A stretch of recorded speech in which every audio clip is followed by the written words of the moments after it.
Good day to our DepEd family, especially to our teachers and teacher broadcasters watching this episode. I am Bianca Manas of the BHROD Human Resource Development Division, and welcome to Episode 3 of the RPMS-Philippine Professional Standards for Teachers, School Year 2021 to 2022. So in the previous episodes, we were able to talk about first, the PPST-based RPMS throughout the years, and second, we took an in-depth look into the 18 PPST indicators for both proficient and highly proficient teachers and teacher broadcasters. For this episode, we will focus on first, the support materials on the RPMS-PPST, and then second, your frequently asked questions for the PPST implementation. Specifically, below are the following objectives for this episode. So again, first, we will discuss the different tools that are available which were attached to DM4 Series 2022, specifically the Classroom Observation Tool, the Self-Assessment Tool, and the Teacher Reflection Form. We will also tackle the most commonly asked implementation questions on the PPST, and finally, our ways forward. So what's next after this cycle? What's next after this school year for the RPMS for teachers? So I hope all of you that are watching, you are ready to take note, sit down, and listen to what I will present to you in the next few slides. So first, we will talk about the RPMS-PPST supplementary tools for school year 2021-2022. And starting off, as you can see on your screen, we have discussed these in detail in the past episode 2. Here are the RPMS-PPST tools for the highly proficient and proficient teachers. So this tool, we discussed it in detail. All 19 indicators of our regular teachers are included in these tools. And as a reminder again to everyone watching, the RPMS-PPST tools for the proficient and highly proficient teachers are to be used by our regular teachers and our part-time teacher broadcasters. In the same manner, we also presented to you the RPMS-PPST tools for our full-time proficient and highly proficient teacher broadcasters. So similar to the tool for regular teachers, these tools contain all 19 indicators plus the plus factor, objective 19, that our full-time teacher broadcasters will use for this school year. And again, even though we have part-time teacher broadcasters in the field, this tool again is specifically for our full-time teacher broadcasters or those that have official special orders or reassignment orders. Next of our tools is the Classroom Observation Tool or the RPMS Rubric.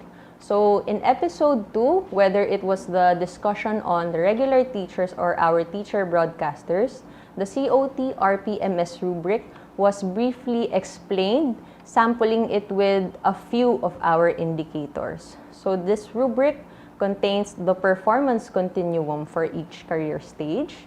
Specifically for our teachers 1 to 3, your performance continuum will cover levels 3 to 7, and the expected attained level for you is at least level 6 or the consolidating level.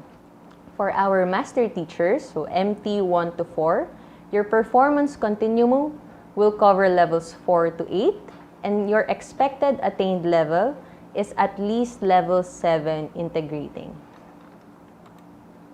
So here on your screen, you will see a sample of our COT rubric. So again, this was explained to you or briefly explained to you in your respective episodes for the regular teachers and the teacher broadcasters.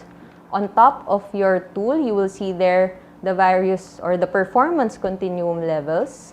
Below those levels are the features of practice or the sample scenarios in which teachers will demonstrate a certain level of performance for a certain indicator. And below the tool is a clarifications portion wherein you will find terminologies that will further explain to you the terms that are mentioned in our indicators. So this tool again is mainly used by our raters, but again, if our ratees, our teachers would like to know more or understand better how each indicator should be demonstrated, then you may also refer to this tool. Next is the COT rating sheet. So this form lists all the indicators, specifically the classroom observable indicators in the COT RPMS tool. And this tool is used by the observer or your observers to indicate the rating or level attained in each indicator by the observed teacher or the ratee. For school year 2021 to 2022, there will be only a maximum of 2 classroom observation rating sheets to be submitted. Next tool is the COT observation notes form. This one is used by the observer or observers to take note of their specific observations and comments during the classroom observation. This is the only form that your observer or observers will bring and complete throughout the duration of the classroom observation. Last thing to note, this form serves as the final rating form in case there is only one observer. Next, you have here the COT InterObserver Agreement form, and this is used by observers during their InterObserver Agreement exercise. So this one serves as the final rating form in case of multiple observers, as opposed to the previous form that I showed you, which is only used by a single observer. This one, the InterObserver Agreement form, will be used if you have 2 or more observers present during your observation. So just to note, a reminder to our observers, to arrive at a final rating, each observer discusses and justifies the rating or ratings given to the observed teacher or the ratee. The final rating is not the average of the ratings given, but rather the rating agreed upon by all the observers. So the final rating must be unanimous.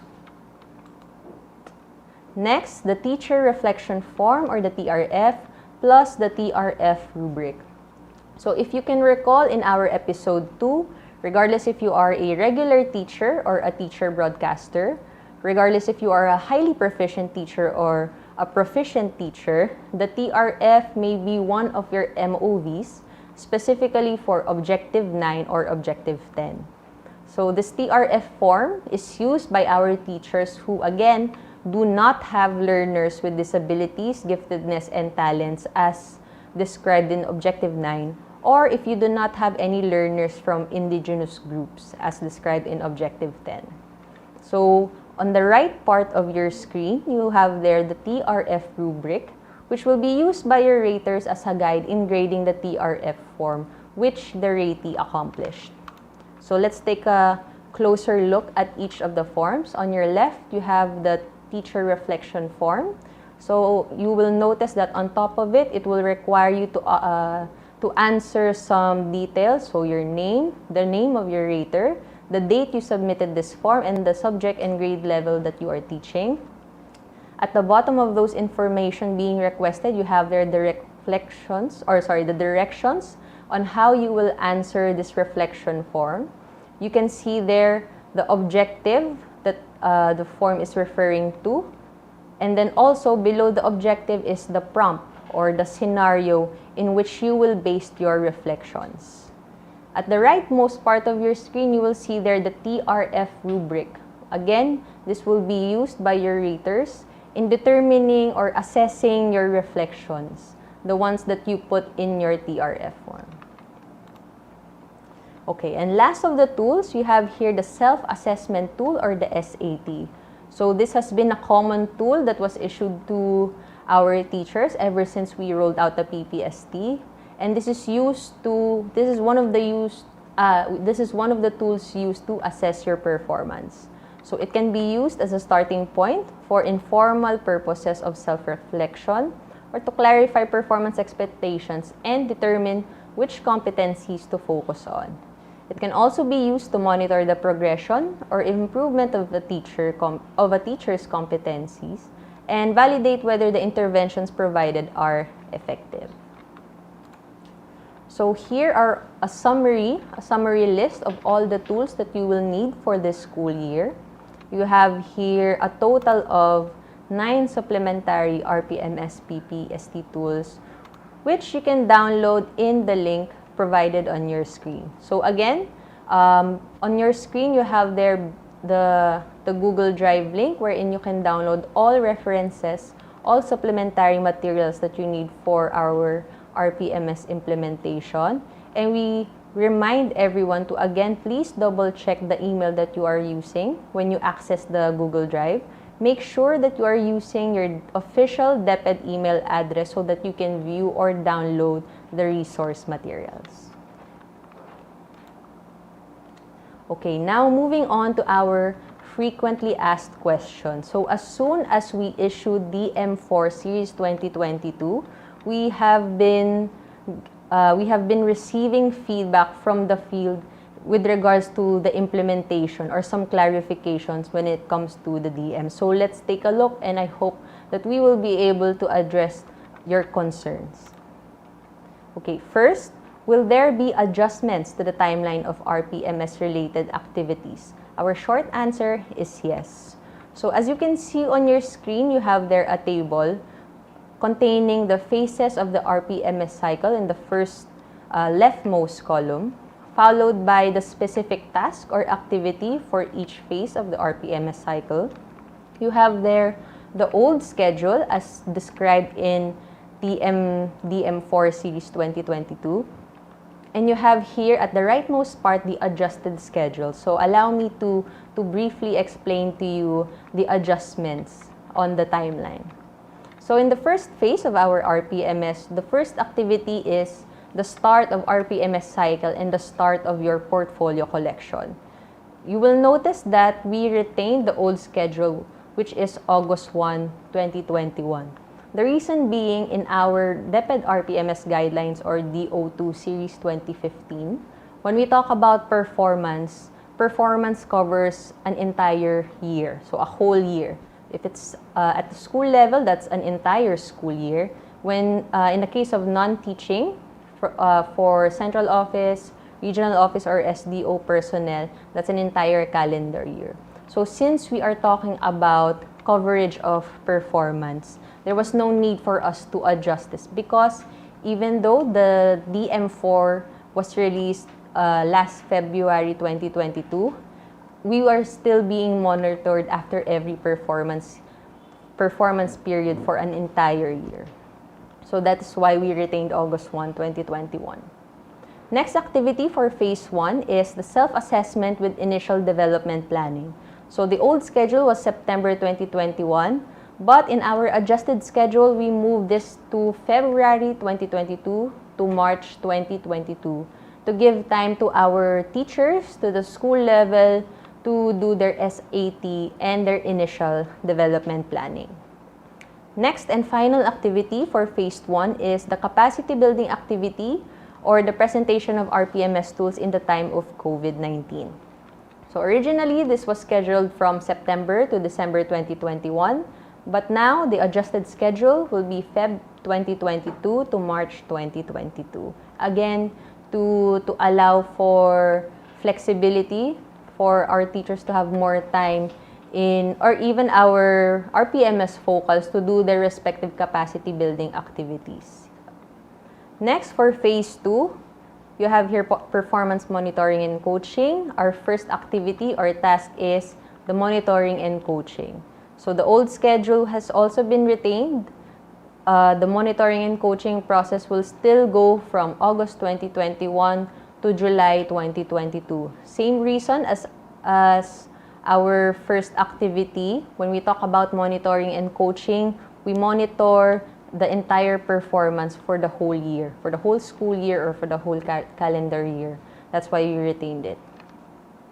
Next activity, mid-year review with development planning. Originally, it was set for Feb 2022, but now we adjusted it from March 2022 to April 2022. So at this point in time, when you are watching this, your respective school should already be conducting your mid-year review activities.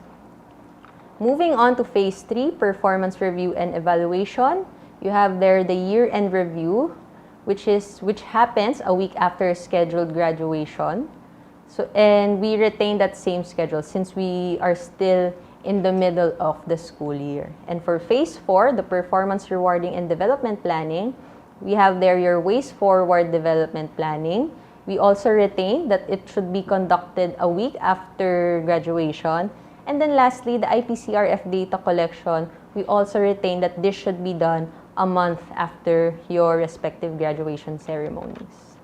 So please take note of the adjusted RPMS timeline on your screens. Okay, next, what are the weights per objective?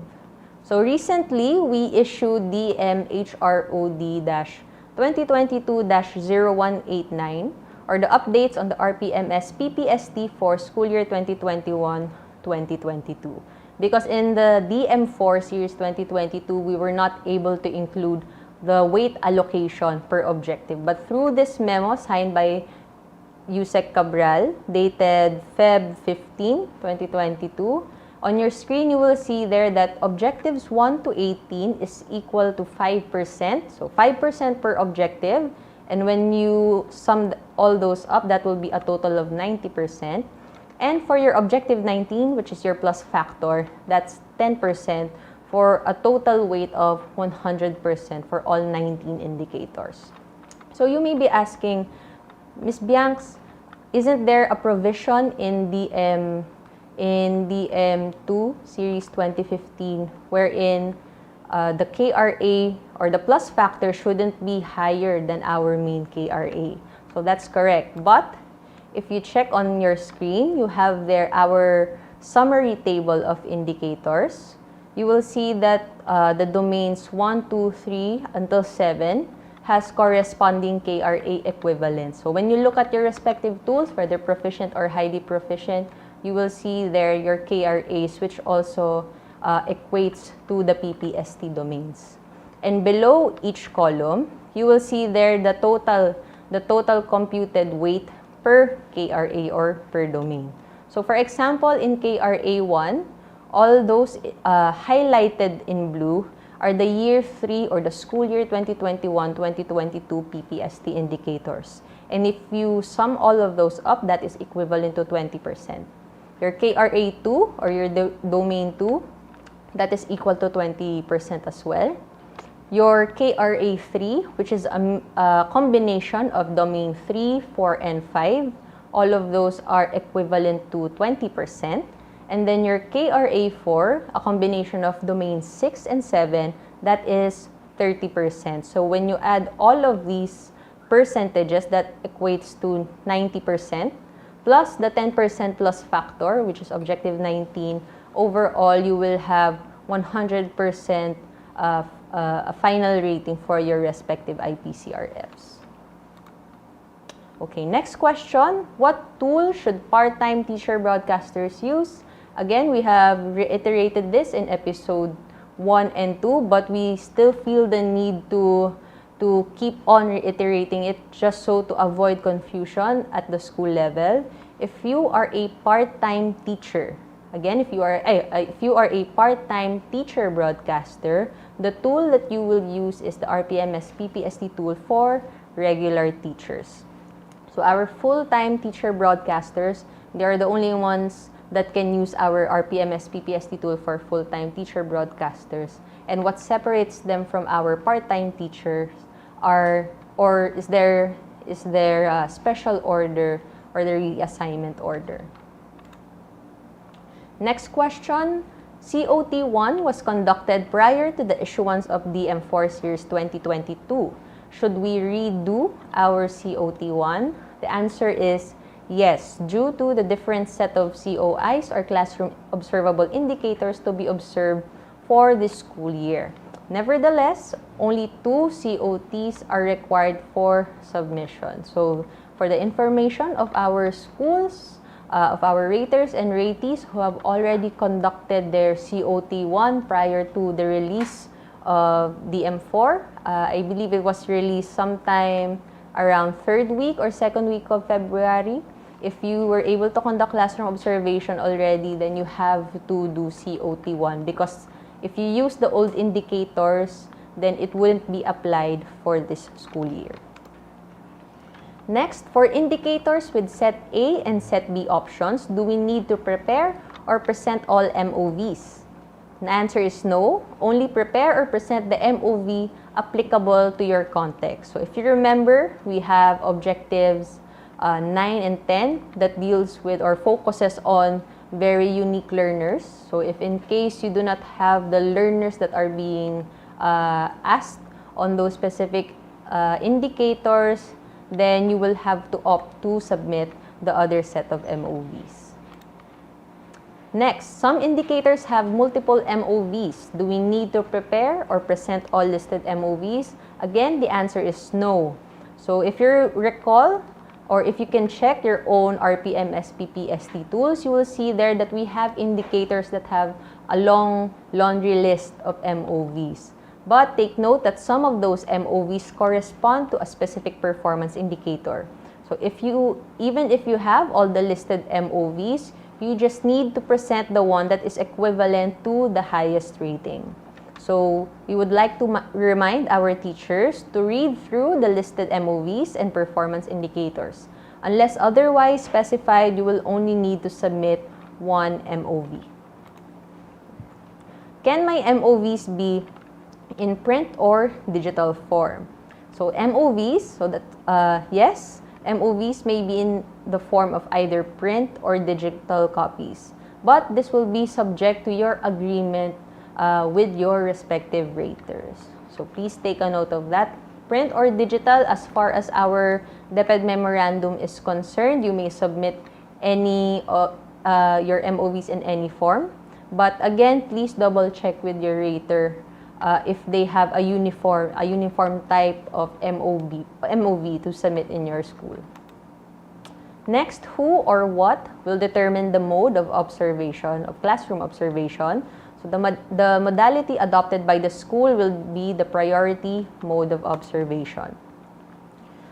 For example, my school adopts 2 to 3 learning modalities, or we adopted blended learning for the school year. What do I consider for observation? So first, if online synchronous is one of your modalities, if it's possible in your school, take option 1 or the online synchronous as the sole mode of observation. If online synchronous or option 1 is not possible, then take option 2, the observation of a video or audio lesson. If options 1 and 2 are neither applicable, then that's the time you will take option 3 or observation of a demonstration teaching via LAC. Can I shift between modes of observation? No, you only use one mode of observation for the entire school year. The reason being so that schools are able to manage the modes of observation they adopt, and also to avoid any abuses when we conduct classroom observation. Next, how many observations are required for school year 2021-2022? Again, only a maximum of 2 observations are required for this school year. Can I be observed in a physical classroom setting? Yes, provided that your school is one of the selected schools that successfully passed the school safety assessment for the conduct of limited face-to-face classes. So schools that did not pass the school safety assessment is not allowed to conduct any on-site classroom observation. So again, let us prioritize the health and safety of employees. So even if your school is authorized to conduct online on-site classes, and you are able to foresee any risks or possible challenges that may happen during the conduct of on-site classroom observation, then if you can, let's opt for the other 3 options, either the online synchronous learning, the online synchronous observation, the asynchronous observation, or observation through LAC session.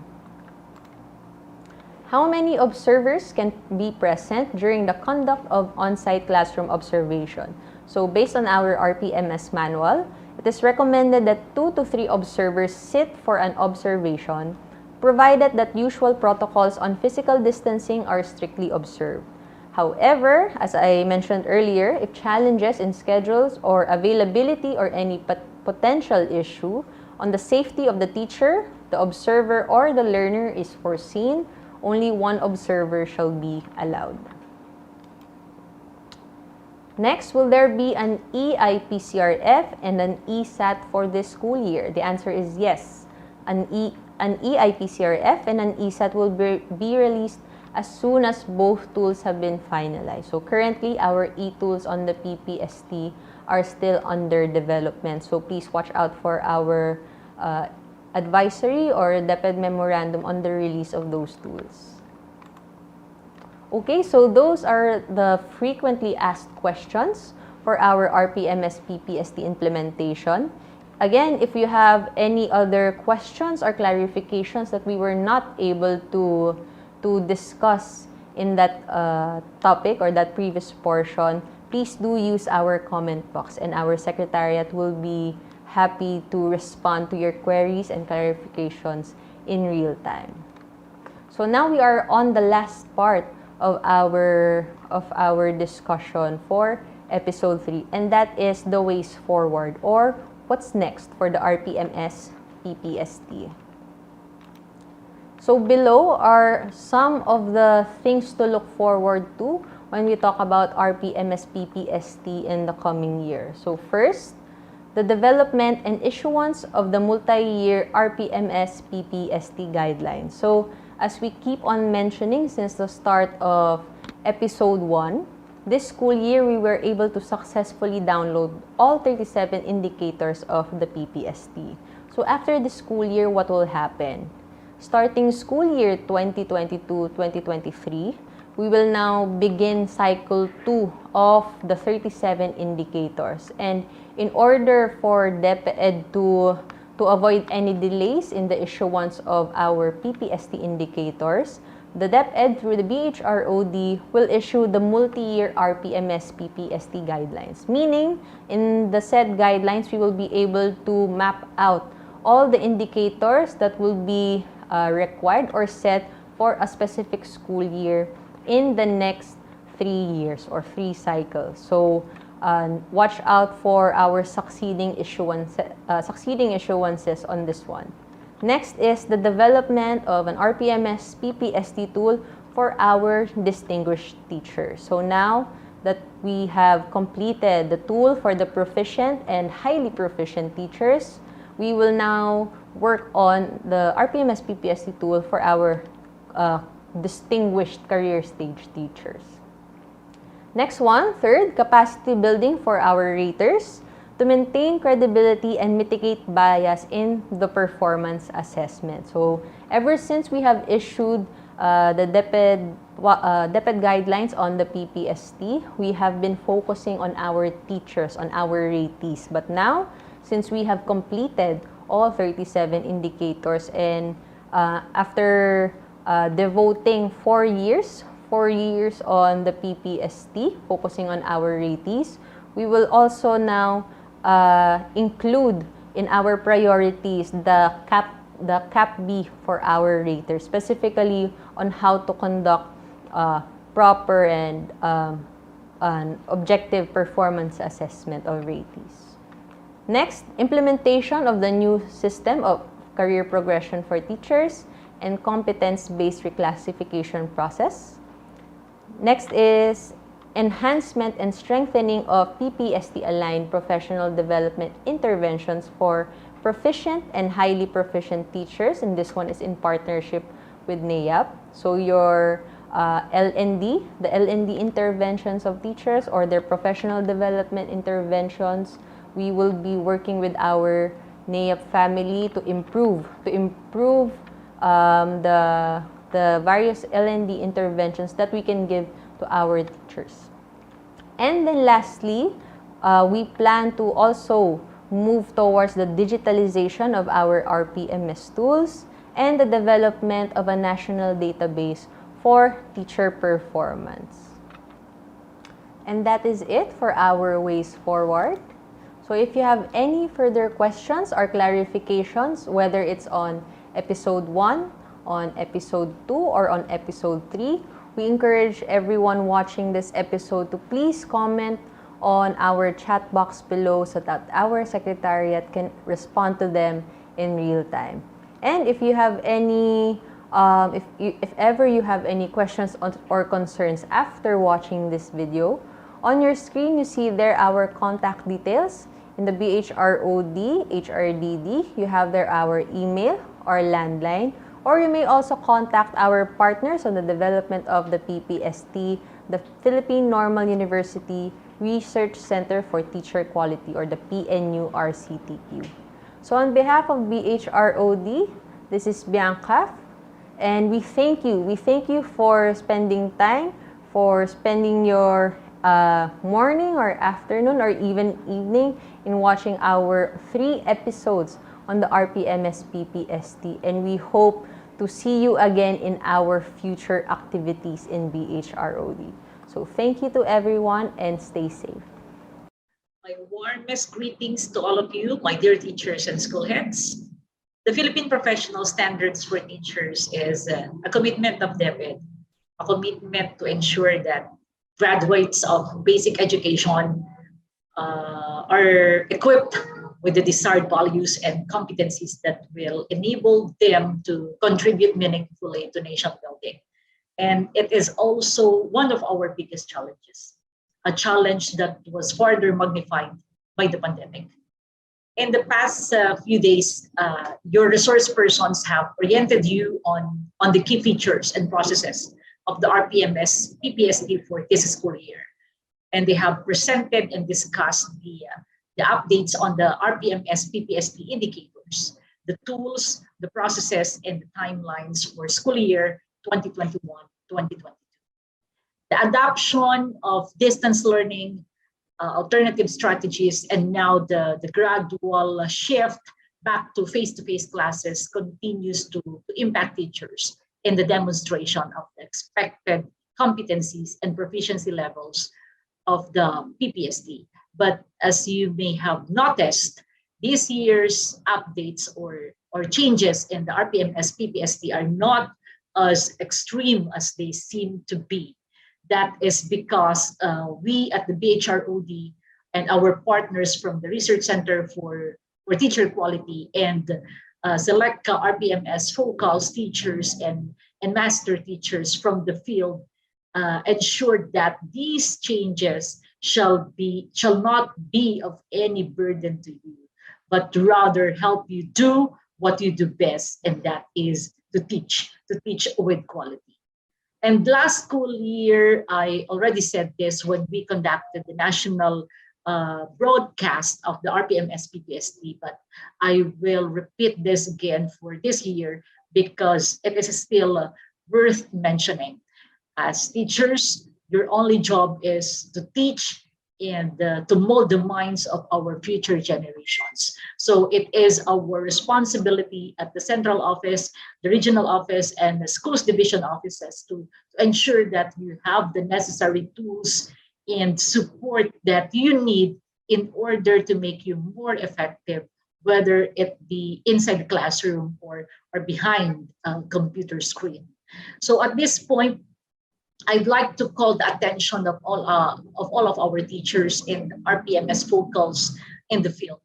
To our teachers, our ratees, we encourage you to maximize the materials we have provided in our DepEd Memorandum number 4 series of 2022 so that you have a better appreciation and understanding of the requirements of this year's RPMS-PPST.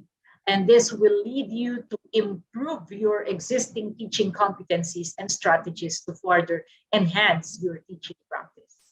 And to our raters, the school heads, the master teachers, the education program specialists, please ensure that regular and consistent monitoring and coaching or mentoring and coaching be provided to your teachers. Please mold them into quality teachers who are properly equipped and prepared to take on the roles and functions of a K-12 teacher as defined in our Philippine Professional Standards for teachers.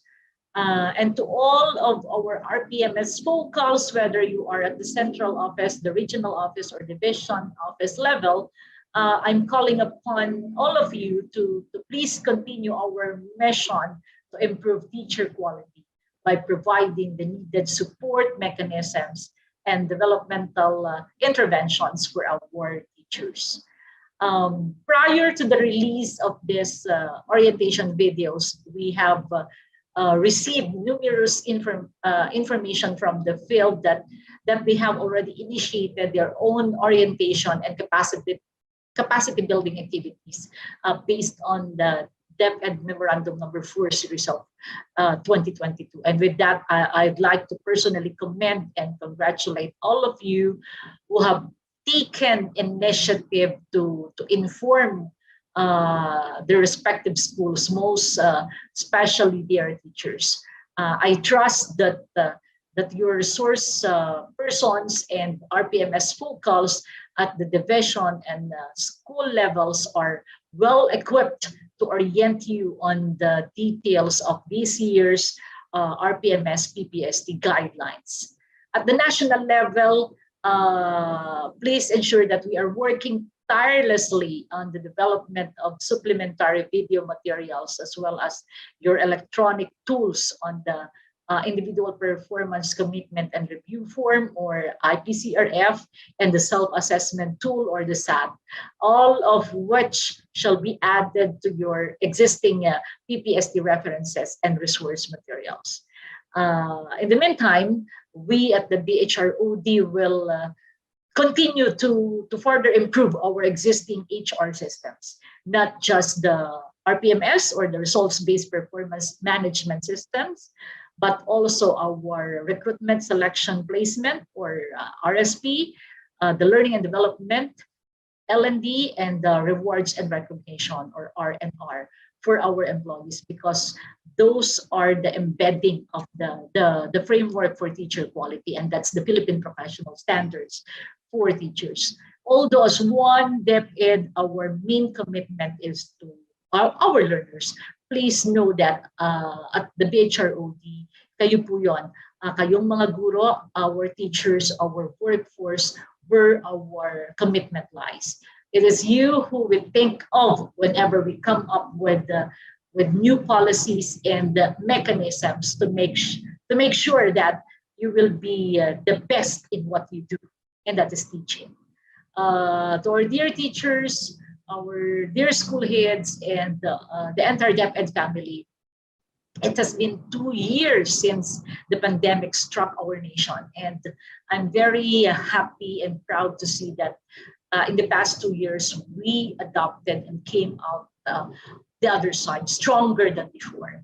Everyone here has been a source of strength and hope during these trying times, not just for one another, but for the entire Department of Education as well. All of us in the Department of Education, whether we are at the central office, the regional office, schools division offices, or schools, know that each and every one of us, especially our teachers, serve as our light and serve as proof of our success in everything that we do for our country, for our learners. And with that, muli, maraming salamat.